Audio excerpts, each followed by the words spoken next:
Cari amici, benvenuti a In Contatto con il Mondo, a cura di Gioacchino Stallone. Cari amici, oggi vi facciamo ascoltare una trasmissione andata in onda da Sud Radio, emittente radiofonica che si trova in Francia. Buon ascolto a tutti.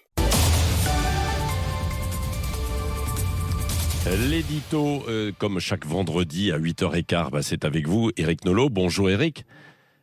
Voilà, et Éric, c'est votre dernier éditorial de la saison, hein, on vous retrouvera à la rentrée, mais vous faites le bilan justement aussi de 10 mois d'actualité. Oui, je donne en effet ce matin mon dernier éditorial de la saison, une saison qui s'est écoulée au rythme trépidant d'une actualité souvent tragique.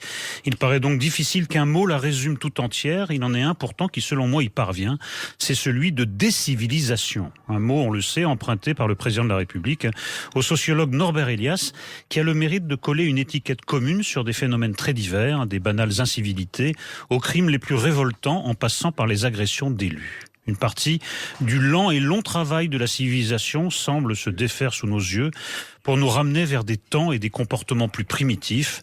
La fine couche de sublimation accumulée au fil des siècles cède sous nos pas et nous précipite dans les eaux glacées des instincts primaires. Alors on pourrait évidemment reprocher à Emmanuel Macron d'être meilleur commentateur qu'acteur de cette crise qui menace les fondements même de notre société, mais du moins est-il parvenu à la nommer, ce qui revient à reconnaître son existence. Aussi consternant que cela puisse paraître, tout le monde, et loin s'en faut, n'est pas parvenu à ce niveau de conscience. On peut même dire qu'à la culture du délit chez les uns correspond symétriquement une culture du déni chez les autres. La plus récente actualité vient hélas le confirmer. À quoi pensez-vous plus précisément, Éric ? Prenons par exemple la révoltante agression cette semaine d'une grand-mère et de sa petite-fille à Bordeaux. On pourrait croire que l'adjectif révoltant qualifiait l'acte en lui-même, la violence abjecte déployée contre deux personnes vulnérables. Eh bien non, Patrick, vous n'y êtes pas.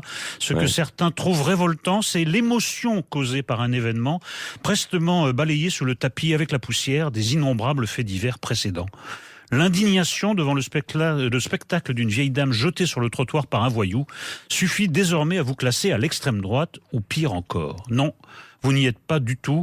Ce que d'autres trouvaient révoltant, c'est qu'on puisse se demander comment un délinquant multirécidiviste pouvait ainsi en toute liberté semer la terreur dans une rue de Bordeaux. Pas de récupération, tel était le mot d'ordre immédiat.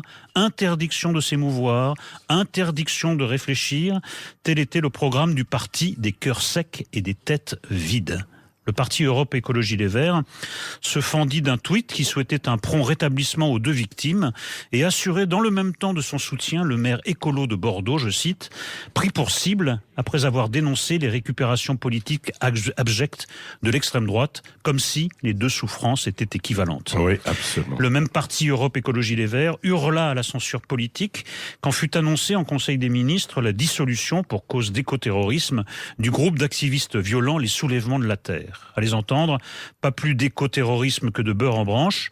On pourrait pourtant s'entendre sur le fait que quiconque théorise une violence politique allant jusqu'au jet de cocktails Molotov sur des gendarmes dans l'intention de les brûler vifs, ainsi qu'on le vit à Sainte-Soline, est un terroriste. Fin du débat. À travers cette actualité aussi trépidante que surabondante, il est cependant un moyen de ne jamais se perdre. Ça consiste à ne jamais oublier que le bon sens est près de chez vous et loin de chez eux. Merci Éric Nolot. Si vous voulez commenter, nous en reparlerons avec Éric Nolot et Guillaume Bigot tout à l'heure à 9h moins le quart, parce qu'on va avoir un petit décalage avec notre invité politique qui a un petit peu de retard. Donc dans un instant, hashtag on en parle avec Benjamin Glaise et la revue de presse.